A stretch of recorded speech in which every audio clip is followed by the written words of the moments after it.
మీదనే ఇల్లు ఉండాలి అని ఆడబిడ్డల పేరు మీద ఇయ్యాల ఇందిరమ్మ ఇండ్లు మంజూరు చేసి 5 లక్షల రూపాయలు ఉచితంగా మీ ఖాతాలో వేస్తున్న మాట వాస్తవం కాదా? ఊరున ఇవాళ ఇందిరమ్మ ఇండ్లు కట్టుకుంటున్నది నిజం కాదా? అందుకే ఆయన చెప్పిన, ఇవాళ మళ్ళీ చెప్తున్నా, ఆనాడు ఊరిచ్చిండు, డబల్ బెడ్రూమ్ ఇండ్లు అన్నాడు, డబ్బా కొట్టిండు. ఆ రోజు కొడుకు వస్తే కొడుకు కోడలు ఉంటే ఆడుంటారు, అల్లుడు బిడ్డ వస్తే ఏడవంటారు, కోడి పిల్లను కుక్క పిల్లను ఉంటే ఏడగట్టేసుకుంటారు అని అహనా పెళ్ళంటలో కోట శ్రీనివాసరావు కోడిని పైన కట్టి కింద ఉత్తపువ్వ తిన్నట్టు ప్రజలకు కథలుగా చెప్పిండు ఆయన. మీకు డబల్ బెడ్రూమ్ ఇండ్లు రాలే, ఆయనకు మాత్రం 1000 ఎకరాల ఫామ్ హౌస్ వచ్చింది, కొడుకుకు 100 ఎకరాల ఫామ్ హౌస్ వచ్చింది, బిడ్డకు 50 ఎకరాల ఫామ్ హౌస్ వచ్చింది, అల్లుడికి 25 ఎకరాల ఫామ్ హౌస్ వచ్చింది. మన పేదోళ్ళకు మాత్రం డబల్ బెడ్రూమ్ ఇల్లు రాలే. నిజంగానే ఆ ప్రభుత్వానికి చిత్తశుద్ధి ఉంటే సంవత్సరానికి 2 లక్షల ఇండ్లు కట్టినా 10 ఏళ్లలో 20 లక్షల ఇండ్లు కట్టే అవకాశం ఉండే, 20 లక్షల పేదోళ్లను ఓ ఇంటి వాళ్ళని చేసి వాళ్ళ ఆత్మగౌరవాన్ని నిలబెట్టే అవకాశం ఉండే. కానీ ఏ రోజు కూడా ఆయనకు సోయి లేదు. ఆయన సోకుల మీదనే ఆయనకు ఆలోచన. 10 ఎకరాలల్లా ప్రగతి భవన్ అని పెద్ద గడి కట్టుకున్నాడు, ఫామ్ హౌజులు కట్టుకున్నాడు, కానీ మీకు మాత్రం ఇయ్యలే. కానీ మీ తమ్ముడు 2 ఏళ్లల్లా 7 లక్షల ఇండ్లు పేదలకు కట్టించి ఊరూర ఇందిరమ్మ ఇండ్లున్నాయి. అందుకే ఆ రోజు చంద్రశేఖరరావు గారికి సవాల్ విసిరిన, ఏ ఊరిలో నువ్వు డబుల్ బెడ్రూమ్ ఇండ్లు కట్టించినవో ఆ ఊర్లో ఓట్లు నువ్వేపించుకో, ఏ ఊర్లో ఇందిరమ్మ ఇండ్లు నేను కట్టించునో ఆ ఊర్లో నేను ఓట్లు వేయించుకుంటా, నీకు డిపాజిట్ వస్తే చూస్తా అని సవాల్ విసిరిన. ఇవాళ కూడా సవాల్కు కట్టుబడి ఉన్నా. హనుమాన్ల గుడి లేని ఊరు ఉండొచ్చు, నీళ్ళ ట్యాంకు లేని ఊరు ఉండొచ్చు, రోడ్డు లేని ఊరు ఉండొచ్చు, బడి లేని ఊరు ఉండొచ్చు, ఇందిరమ్మ ఇండ్లు లేని ఊరు తెలంగాణ రాష్ట్రంలో లేదు, ఉండదు. ఇవాళ ఇందిరమ్మ ఇండ్లు గ్రామాన అందించినాం. ఇవాళనే 2.5 లక్షల పెన్షన్లు మంజూరు చేసినాం. మా అక్కలందరికీ సూచన చేస్తున్నా, వితంతువులు కానీ, ఒంటరి మహిళలు కానీ, భర్తలు చనిపోయిన వాళ్ళు కానీ ఎవరున్నా అప్లికేషన్ పెట్టుకోండి. సాచ్యురేషన్ ఎన్ని లక్షల మంది ఆడబిడ్డలు వితంతువులు కానీ ఒంటరి మహిళలు ఉంటే ఎన్ని లక్షల మంది ఉన్నా అందరికీ పెన్షన్ ఇచ్చే బాధ్యత నాది, మీ తమ్ముడిది, మిమ్మల్ని ఆదుకునే బాధ్యత నాది. అదేవిధంగా చేనేత కార్మికులు అర్హులైన వాళ్ళందరికీ ఇస్తా, గీత కార్మికులకు అర్హులైన వాళ్ళ అందరికీ ఇస్తా. అదేవిధంగా వివిధ రకాల వ్యాధులు ఉన్న వాళ్ళకు కూడా ఈనాడు పెన్షన్ ఇవ్వాలని మన ప్రభుత్వం నిర్ణయం తీసుకున్నది. ఇవన్నీ సంక్షేమం ఇందిరమ్మ రాజ్యంలోనే సాధ్యమవుతుంది, కాంగ్రెస్ ప్రభుత్వంలోనే ఇవన్నీ అమలు జరుగుతాయి. అందుకే మిత్రులారా, ఇందిరమ్మ రాజ్యం అంటేనే మహిళా ప్రభుత్వం. సోనియమ్మ నాయకత్వంలో, ప్రియాంక గాంధీ నేతృత్వంలో, ఇందిరాగాంధీ గారి ఆశీర్వాదంతో నిర్మలా జగ్గారెడ్డి గారు సంగారెడ్డిలో చేసే సేవ మహిళలకు మొదటి ప్రాధాన్యత ఉంటుంది. మా ప్రభుత్వంలో మహిళలకు గౌరవం ఉంటుంది, బాధ్యత ఉంటుంది. ఈరోజు పరిపాలనలో వాళ్ళ భాగస్వాములు అవుతారు. 5 ఏళ్ళు మంత్రి అనోడు ఒక మహిళకు ఈరోజు మహిళల గురించి ఉద్ధరించే మాటలు మాట్లాడుతున్నాడు. ఒక్కసారి ఆలోచన చేసి ఇట్లా మాట్లాడేటోళ్ళకు ఒకటే మందు, రొట్టెలు చేసినప్పుడు సలాకి ఎర్రగాల్చి వాతలు పెడితే ఇట్లాంటి తప్పుడు మాటలు తక్కువ మాట్లాడతారు. అందుకే మిత్రులారా, మహిళల తర్వాత నిరుద్యోగ యువకులు, విద్యార్థులు ఈ రాష్ట్రాన్ని ముందుకు నడిపిస్తున్నారు. ప్రభుత్వ ఉద్యోగాలలో ఆనాడు తెలంగాణ ఉద్యమమే ఉద్యోగాల కోసం. మరి ఆ ఉద్యోగాలు ఇవ్వకుండా ఇంటి నిండా వాళ్ళు ఉద్యోగాలు తీసుకున్నారు. ఆయన ముఖ్యమంత్రి అయిండు, అల్లుడు మంత్రి అయిండు, కొడుకు మంత్రి అయిండు, బిడ్డ ఎంపైంది, సటకుని కొడుకు ఎంపైండు, చుట్టాలోళ్ళు బొచ్చడు మంత్రులైన కోట్ల రూపాయలు 100 కోట్లు సంపాదించుకోరు. మన పిల్లలకు మాత్రం నౌకరు ఇయ్యలే. బిడ్డను ఓడిస్తే మళ్ళీ ఇచ్చిండు, చుట్టాన్ని ఓడిస్తే మళ్ళీ ఇచ్చిండు. మనకు మాత్రం నోటిఫికేషన్లు ఇచ్చిండు, ప్రశ్న పత్రాలు అమ్ముకున్నాడు. పిల్లలకు మాత్రం నౌకర్లు ఇయ్యలే. నేను వచ్చిన మొదటి సంవత్సరంలోనే లెక్క గట్టి 70,000 పైగా ప్రభుత్వ ఉద్యోగ నియామకాలు చేపట్టినాం. మా దామాన్ని ఇప్పుడే చెప్పిండు, 16,000 మంది మెడికల్ అండ్ హెల్త్లో ఇస్తే 10,000 మంది నర్సులను అంటే ఆడపిల్లలకు ఉద్యోగాలు ఇచ్చినామని ఇంతో ముందే మా దామన్న చెప్పిండు. 70,176 ప్రభుత్వ ఉద్యోగాలు తెలంగాణ రాష్ట్రంలో ఇప్పటికీ నియామకాలు చేపట్టినాం. ఇప్పుడు దాదాపుగా ఇంకొక 10,000 ఉద్యోగాలకు ఈరోజు నోటిఫికేషన్లు ఇచ్చినాం. పిల్లలందరూ కూడా జాగ్రత్తగా చదివి పోటీ పరీక్షలకు ప్రిపేర్ కాండి. వయసు రిలాక్సేషన్ కావాలంటే ఇచ్చిన భవిష్యత్తు ఖాళీలు కూడా ప్రతి 6 నెలలకు పోటీ పరీక్షలు నిర్వహిస్తా. ఏ ఖాళీలను కూడా గాలికి వదిలేయను. నియామకాలు చేపట్టి మీరు పరీక్షలు రాసుకునే అవకాశం కల్పిస్తా.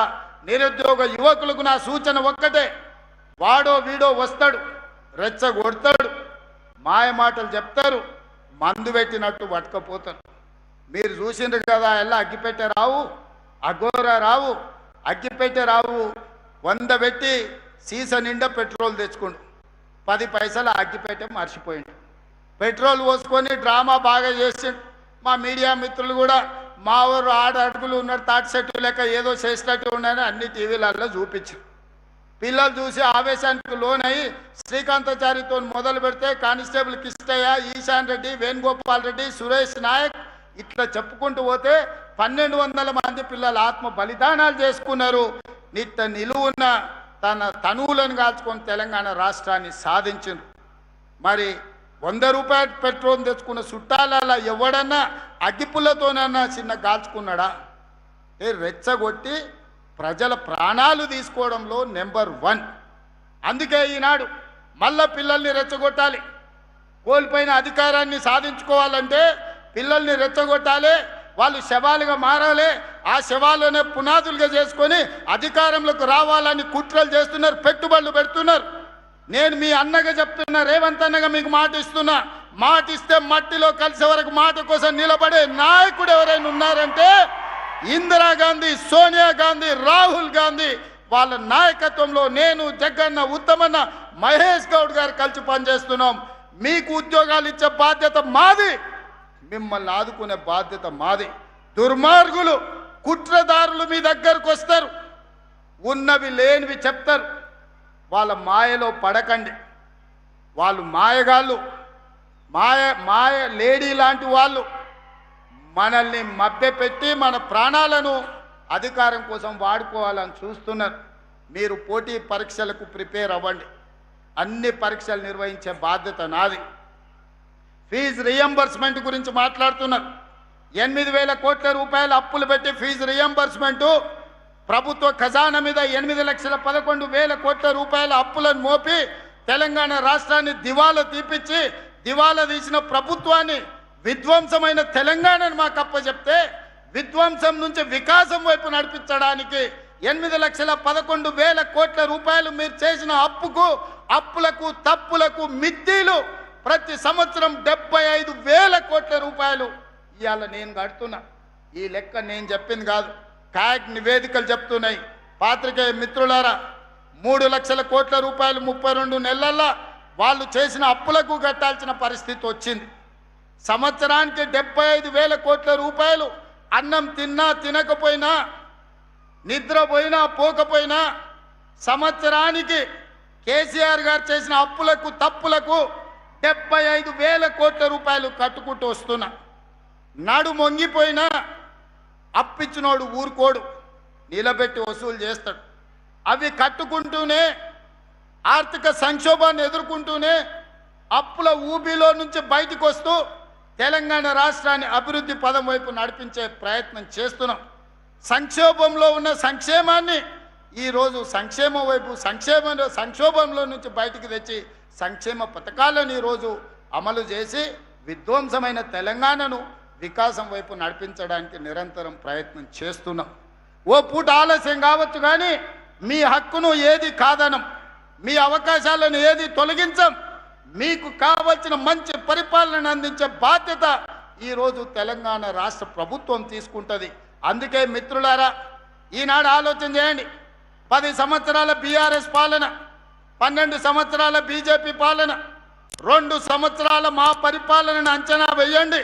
మేమిచ్చిన ఉద్యోగాలు చూడండి, మేము అమలు చేసిన రైతు సంక్షేమాన్ని చూడండి, మేము అమలు చేస్తున్న ఆడబిడ్డల సంక్షేమాన్ని మీరు ఆలోచన చెయ్యండి.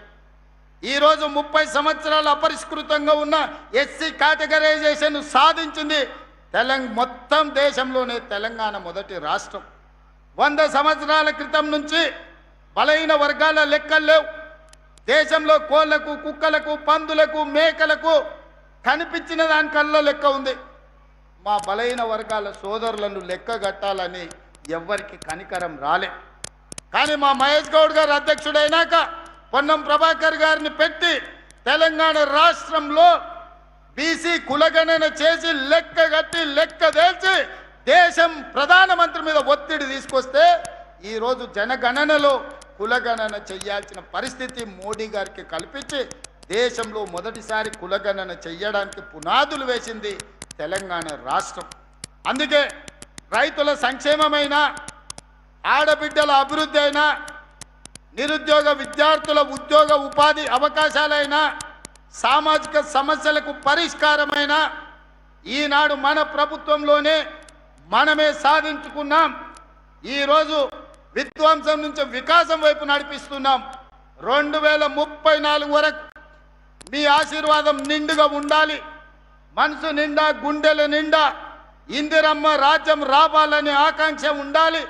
మీ ఆశీర్వాదం ఉంటే సాధించలేనిది ఏది లేదు. మీకు ఇచ్చిన ప్రతి మాట నిలబెట్టుకుంటామని చెప్పి నేను ఈ వేదిక మీద నుంచి విజ్ఞప్తి చేస్తున్నా.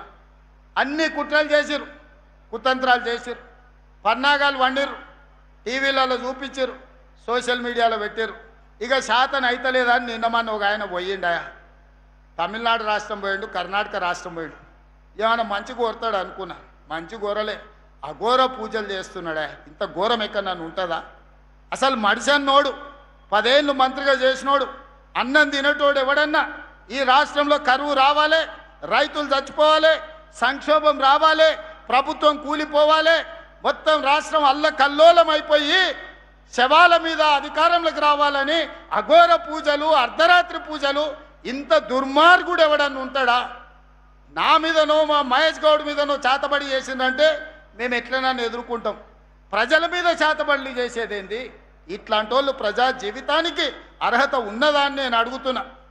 ఈ రకమైన చేతబడులు ఇవాళ ఆయన సన్నాయి నొక్కులు నొక్కుతుండు. ఒక ఆయన మహేష్ గౌడ్కు నోటీస్ అన్నాడు. నేను సూటిగా అడుగుతున్న, మెదక్ గడ్డ మీద నుంచి మీరు బాత్రూమ్కి పోయినా, చెట్టు కింద చెట్లకు పోయినా మీ సోషల్ మీడియాలో ఫోటోలు పెడతారు, వీడియోలు పెడతారు కదా. మీరు శివమొగ్గ గుళ్ళె పూజ చేస్తే ఎందుకు పెట్టలే?